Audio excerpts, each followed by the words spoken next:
Շնորհակալություն մեծարգո վարչապետ, հարգելի գործընկերներ, օրակարգային հարցով ներկայացված է կառավարության համապատասխան որոշման նախագիծ, որով առաջարկում ենք այս ոլորտում որոշ փոփոխություններ անել։ Մինչ փոփոխություններին անդրադառնալը ես ուզում եմ հատուկ ընդգծել այն հանգամանքը, որ հաշվառման քննական ծառայությունների շրջանակներում մենք անընդհատ շարունակում ենք երկխոսությունը քաղաքացիների հետ, պարոն վարչապետ, եւ առավելապես քաղաքացիների եւ նախարարության միջև տեղի ունեցած երկխոսության շրջանակներից դուրս ենք բերում լուծումներ եւ դրանք արդեն տարբեր փաթեթների շրջանակներում փորձում ենք կարգավորել։ Առաջին լուծմանը անդրադառնամ, առաջինը վերաբերում է թվայնացման մեր հանձնարարության շրջանակներում այս ոլորտում արդյունավետ կառավարում երաշխավորելուն, ինչի մասին է խոսքը, այս պայմանությամբ շատ ենք ունենում դեպքեր, երբ որ օրինակ բժշկական հաստատությունների, կոնկրետ այս դեպքում Արմեդի հետ ինտենսիվ կապի բացակայությամբ պայմանավորված շատ հաճախ մենք շարունակում ենք վարելու իրավունք տալ այն անձանց, որոնք օրինակ կարող են թմրաբանական կամ հոգեբուժական հաստատությունում հաշվառում ունենալ եւ հնդածս երբ որ բացահայտում ենք այդ հանգամանքը նոր միայն դադարում է վարորդական իրավունքը, բայց այս պայմանությամբ փոխգործակցություն ենք երաշխավորում Արմեդի հետ, երբ որ կկարողանանք ըստ այդմ ավտոմատ եղանակով այս հանգամանքները բացահայտել եւ անգամ երբ որ քաղաքացին չի գալիս հաշվառման քննական ստորաբաժանում, բայց մենք ազդակ ենք ստանում Արմեդից, այս դեպքում արդեն սա հիմք է հանդիսանալու իրավունքի դադարման համար։ Երկրորդ փոփոխությունը վերաբերում է տեսական քննությունը հանձնելու պայմաններում դրա դրական արդյունքը պահպանելու ժամանակահատվածին։ Այս պայմանությամբ տեսական քննությունը դրական ստանալու պայմաններում 1 տարի ժամանակ ունեն մեր քաղաքացիները, որպեսզի կարողանան գործնական քննությունը հաղթահարել, պահպանելով տեսական քննության արդյունքները, բայց պիտի փաստեմ, որ վերջին տարիներին հատկապես բավական մեծացել է հաշվառման քննական ծառայությունների դիմելիության թիվը, աճ ունենք բավականի եւ հերթերի կառավարման տեսանկյունից շատ հաճախ այս մի տարին բավարար չի լինում անձանց դիմելու եւ նաեւ գործնական քննությունը հաղթահարելու։ Երկրորդ իրավիճակում օրինակ շատ են դեպքեր, երբ որ գործնական քննություններից բազմաթիվ են բացասական արդյունքները եւ կրկին մի տարի ժամանակահատվածը բավարար չի լինում այս տեսանկյունից եւ երրորդ իրավիճակը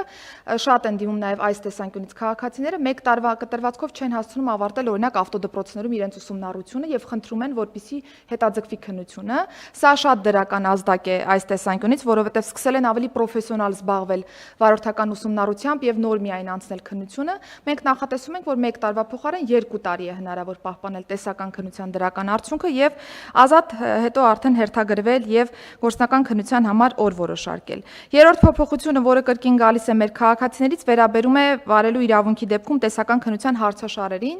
Այս պայմանությամբ շատ են քննարկումները, որ մենք օրինակ թեթև մարդատար ավտոմոբիլների համար նախատեսված վարելու իրավունքի քննության հարցաշարում ներառում ենք օրինակ ավտոբուսների վարման հետ կապված հարցեր։ Հիմա դարձնում ենք շատ ավելի իդենտիկ, կոնկրետ կարգին եւ ենթակարգին բնորոշ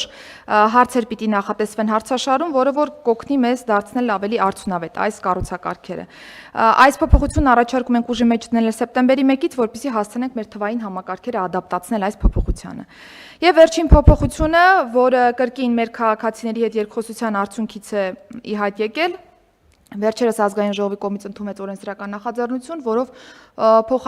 փոփոխեցինք վարորդական իրավունքի ձեռքված անձանց վարորդական իրավունքի վերականգնման մոդելը եւ դրա հիման վրա կառավարության որոշումը պիտի սպասարկի այս օրենսդրական նախաձեռնությունը, նախատեսել ենք որոշակի փոփոխություններ, որոնք կօգնեն իմպլեմենտացման փուլը սահուն անցկացնել։ Մեր քաղաքացիները շատ են հետաքրքրվում այս օրենսդրական նախաձեռնության ուժի մեջ մտնելու ժամկետով։ Ես ուզում եմ փաստել, որ հուլիսի 6-ից օրենսդրական նախաձեռնությունն ուժի մեջ է մտնում եւ մեր մնացյալ ընթացակարգերը, որոնք որ նախատեսված են, արդեն մտնում են process-ի մեջ եւ կարող են դիմել, իհարկե պահպանելով բոլոր ընթացակարգերը։ Շատ կարճ թերևս այսքանը, պարոն վարչապետ, շնորհակալ։ Լավ ասեցիք, որովհետեւ արդեն նամակներ եմ ստանում, ասում են, ընտրություններից առաջ բան խոստովիկ ընտրություններն անցան մոռացակ էլի խափեցիք քաղաքացիներին եւ այլն։ Հիմա երբ է ուժի մեջ մտնում։ Հիմա հուլիսի 6-ից, պարոն վարչապետ, օրենսդրական նախաձեռնություն ուժի մեջ է մտնում եւ երկու իրավիճակ կարող ենք ունենալ։ Առաջինը, օրինակ, եթե հուլիսի 6-ի դրությամբ արդեն զրկման ժամկետը ավարտված լինի, անձանց 1 տարի ժամկետով, օրինակ զրկվել են, զրկման ժամկետը ավարտվել է, հուլիսի 6-ի օրը հենց կարող են դիմել մինչև 1 տարվա ընթացքում։ Կարող են անձինք Հայաստանում չլինել։ Այսինքն ուր պետք է դիմեն։ Պիտի հերթագրվեն մեր on-line պլատֆորմով, օր վերցնեն կոնկրետ վարորդական իրավունքի վերականգնման համար եւ այցելեն հաշվառման քննական ստորաբաժանում, հիշենք, որ ունենք պետական տուրքի նախատեսում 50,000 դրամի չափով, պիտի արդեն տեղում կատարեն համապատասխան վճարումը եւ վարորդական իրավունքի վերականգնման հետ կապված եւս քննություն չեն տալիս, այս վերջին անգամ քննության։ Այո։ Շատ լավ, ես խնդրում եմ նաև իրազեկեք նախարարությունը թող պատշաճ իրազեկման արշավներ անի, որ մարդիկ տեղեկանան, թե ինչպես է դա իրականացվելու։ Նաև այնտեղ մենք նախկինում խոսել ենք, որ այն դեպքերում, երբ որ դա օրինական ուժի մեջ վնտած դատավճիռներով են զրկվել, այս կարգավորումը չի տարածվելու, այսինքն զուտ վարչական զրկումների վրա է տարածվելու, որովհետև օրենքով օրինական ուժի մեջ մտնած դատավճիռների դեպքում դա լուծելի չի, այն ժամանակ էլ մենք մարդկանց ասել ենք, բայց այդպիսի դեպքերը շատ չեն, 90%-ը ավելի, քան 90%-ը, չէ, ճիշտ եմ, չէ հիշում։ Մնացած մասով էլ այդ թեմայով էլ իհարկե ես տասնյակ նամակներ եմ ստացել, եթե ոչ ավել, այդ բոլոր իրավիճակների, որը վերահասցեագրել են բոլոր նախարարին։ Իհարկե այստեղ կա երկու նրբություն։ Առաջինը ակնհայտ է, որ մենք պետք է ճանապարհային երթևեկության անվտանգությանը ավելի ու ավելի մեծ ուշադրություն դարձնենք եւ ունենանք սկզբունքային դիրքորոշում, որովհետեւ խոսքը մարդկանց կյանքերի մասին է։ Երկրորդը այդ նամակների բովանդակությանը ծանոթանալիս իրոք էլի գալիս ենք այն վերակենդանում են համոզմունքը, դե որ նախկինում այդ քննությունները, տեստերը եւ այլը տենց առանձնապես պրակտիկ նշանակություն չեն ունեցել եւ ընդհակառակը գուցե թե այդ տրամաբանությամբ էլ գրվել են, որ տենց հնարավոր էլ չլինի, որ մարդիկ գան հանգիստ վճարեն, բոլորը գոհ ու երջանիկ լինեն, բայց քանի որ մենք հիմա մտել ենք իրական քննությունների փուլ, մարդիկ կան, որ իրոք նկարագրում են իրավիճակներ, որ նայում ես, ասում ես իրոք, ստեղ մի քիչ տրամաբանություն են չի, եւ ես դեռ ամիսներ առաջ նախարարին հանձնարարել եմ, որ մենք անընդհատ աշխատենք, որպեսզի այդ տեստերը, իրանց որակը, հարցերը, քննությունների ընթացքը բերենք տրամաբանական ճիշտ վիճակի, որ մեր անվտանգության